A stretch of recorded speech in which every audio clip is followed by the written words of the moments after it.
Fresno State belonging. What does it mean? Well, I'm going to start with a bunch of definitions. We have a picture here from preview day just this weekend. Dr. Castro and Dr. Lamas are off in the corner over there, but the main story is the people in the middle.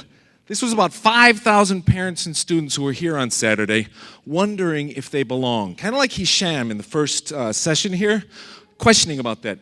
Belonging is a core component to our story here. Our 2016 strategic plan starts with belonging. One of the first of the 3 Ds, discovery, is this sense of, engaging, supporting a sense of belonging. So it's a deep-set part of our mission. As well, as of this January, we just launched the Principles of Community, and that starts with the second of the principles, we are kind. It starts with the same clause. To foster a sense of belonging, we will. And this is all founded on a 2-year process, and I was part of this, faculty and staff reporting on what we want here. To further define belonging, we know it's important in the research. It's important to student success. It's core. But what does it mean? So I go to the dictionary, and it says affinity for a place. Like I said, Hisham, he said he felt more, close here. I go a little further back in the dictionary to the 14th century, and I see the sense of longing, all right?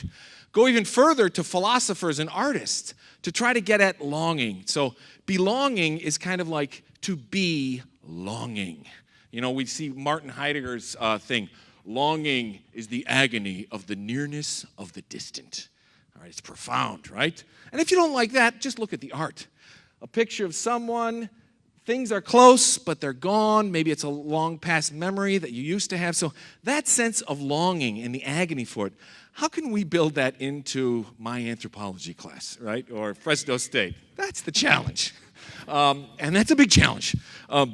So my final kind of definition thing is I did a study. 3 students and myself, Robin Draper, Lizette Hernandez, and Jasmine Hester, all 2015-16 class graduates. We conducted a rather large study where we investigated Fresno State belonging from a student's perspective.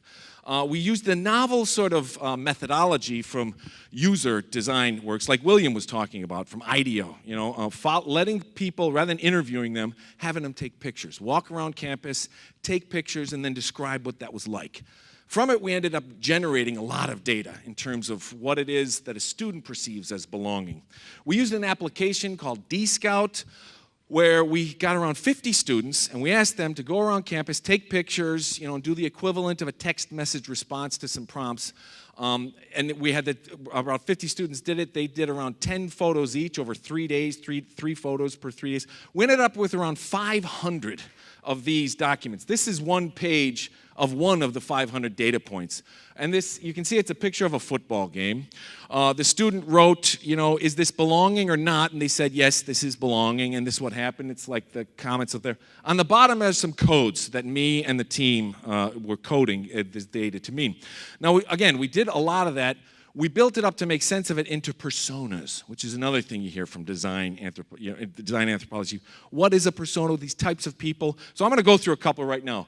The spatial belonger is a type of student who uses campus index points to feel they belong. This quote, when I see the Union, I think of meeting my friends there. I can get stuff. I can buy tickets to shows and all that. The academic belonger, it's nice we have some of them. I feel belong when at Fresno State at 8 a.m. on Tuesday, Thursdays, I'm in my class. If I'm not there, I feel I should be there. That pulling, that longing for that class is another sense of belonging that our students are perceiving and seeing. This one, the school spirit belonger, I wear Bulldog stuff, or I see other people wearing Bulldog stuff off campus, and it gives me that sense of solidarity and social cohesion that makes me feel I am part of, this mission. Wearing these 2 sweaters and all that. And then a non-belonger, a busy non-belonger. I commute every day. Took a picture of his car. I commute every day, and I feel I don't belong because I see everybody else, and they're so tight and cohesive, and I'm not. I bet you this person was a first-year experience because a lot of our commuters come, and they belong. They find other ways of belonging.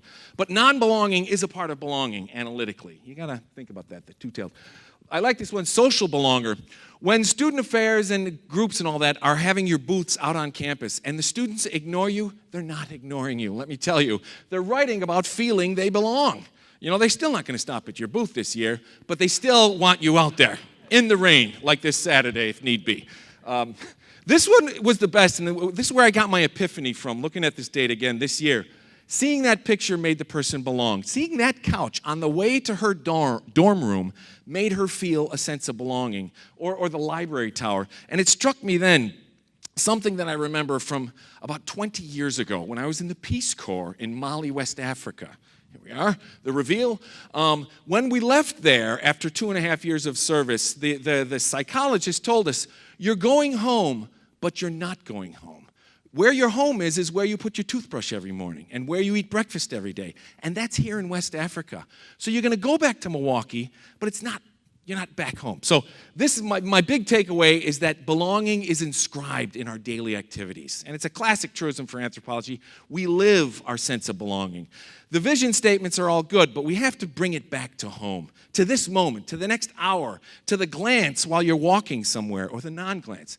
If I have any sort of mission or invitation, I want us to be more like covalent social bonders rather than ionic. If you remember your chemistry, you see the sodium atom, an electron is stolen from it by the chlorine, or chlorine has the extra atom, taking the extra atom. So they both have 8 atoms, which is something that you need when you're in, an atom. A better way to do it potentially is 2 carbon atoms. They both only have 7 electrons each, but they have a way of sharing them. So no one loses anything. They both end up gaining what they need.